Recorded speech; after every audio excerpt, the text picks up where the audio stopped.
Recovery Army, I'm Michael De Leon. We are on the road to recovery in the great state of Michigan, and I'm so grateful to be able to share the story of Rachel Guzman, a real all-star in recovery, drug-free all-stars, and she is making a huge impact on women all across the great state of Michigan, and now her story can reach women and guys everywhere.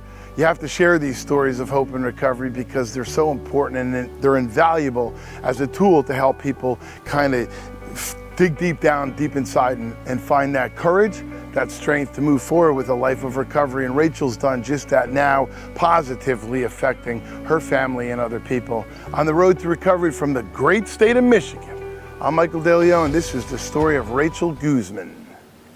Hi, my name is Rachel Guzman. I am from Michigan.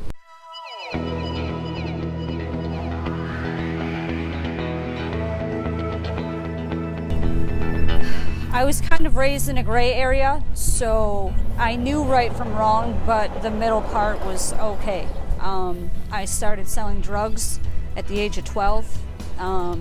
By the age of 18, I realized that all my childhood friends were turned out on substances that I supplied for them. That was hard. So when I stopped selling drugs because I didn't want to go to jail or prison, I couldn't sleep. So it started with taking Xanax here and there.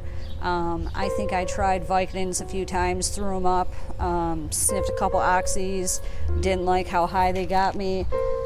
And then I got into a relationship and started selling heroin. I wouldn't touch it, but I sold it because money was everything to me at that time.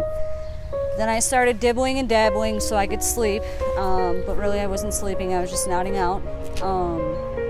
That was back when I was 19, 20. So by 21, full-blown heroin addict. I tried the geographical change of joining the Army. The Green Team gave me back. They definitely kicked me out. So in between that time, I had like 4 years abstinent from like opiate-based stuff, but I was drinking. I moved back to Michigan in 2012, I believe it was, after another relapse. Full-blown heroin addict, shooting tar, trafficking. Again, didn't want to go to prison, so I came home. Found out I was pregnant. I was 4.5 months pregnant. I was honest with my OBGYN because it was no longer about me. It was about this tiny little thing, I guess, that I found out was a girl. So I made very weak attempts to get clean. And what I mean by that is I did the bare minimum to keep my child until I didn't keep her anymore. My beautiful daughter is now 6. She's been adopted by her grandparents. That last 6 months of use after that adoption took place was the worst my addiction had ever been. I shot up with spit, toilet bowl water, you name something that you wouldn't do and I did it to get high.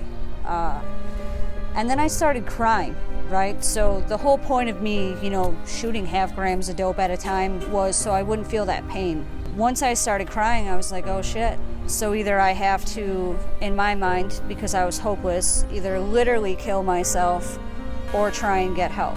And I would like to say that the last time I went to treatment, I went in there to stay clean, not my intentions. And I wanted to lower my dope habit, and that's the time I stayed clean.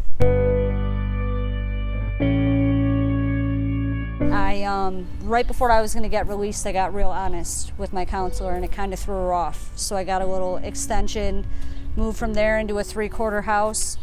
I remember that drive to that 3/4 house that plays such a big role in me staying clean today. I was like, okay, this is it. Like, you're going to live there for a year.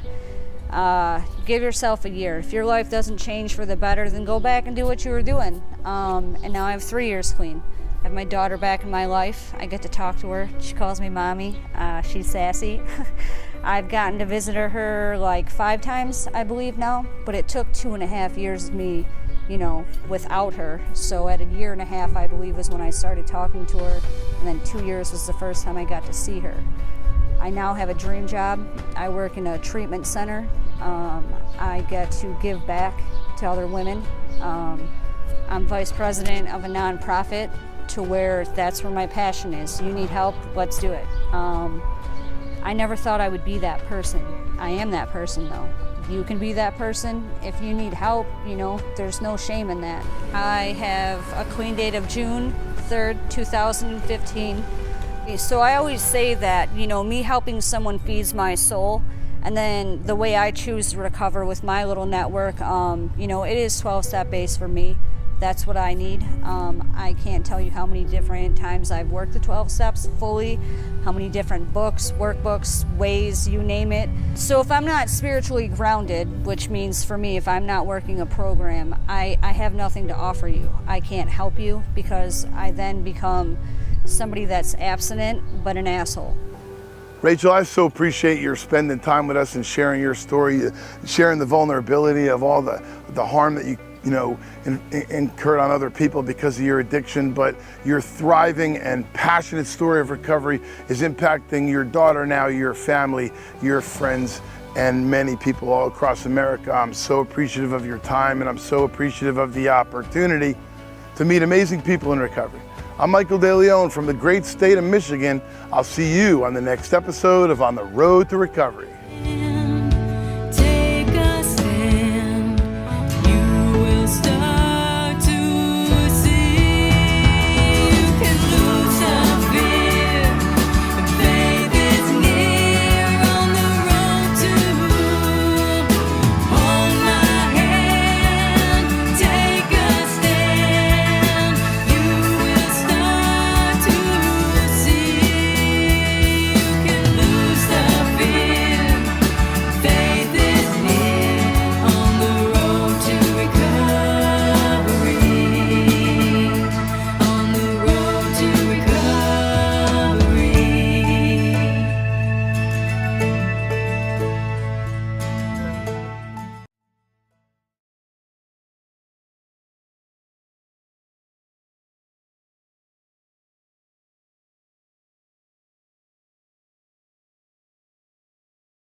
Thank you so much for watching On the Road to Recovery. You can see this episode and all our episodes at www.recoveryarmy.com.